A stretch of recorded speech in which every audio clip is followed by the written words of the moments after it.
India Energy Week 2026, which is happening in Goa from 27th January to 30th January. Uh, it's a request to Goa-based media to register online. The venue is almost ready, and there is a great enthusiasm among the attendees and all foreign delegations. Now, the facilities for local media have also been worked out. The ministry and our associations, other bodies, they had several rounds of meetings with the Goa traffic police and government authorities.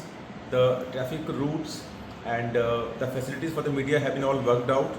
There's a plan to have shuttle from the PIB Panjim to the venue of the program, and will ensure that the media is facilitated properly, and they have got good scope for coverage of the event.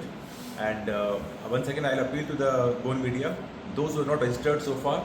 It's a great opportunity of being a part of India's growth story, and is happy to be back in Goa, the IW 2026.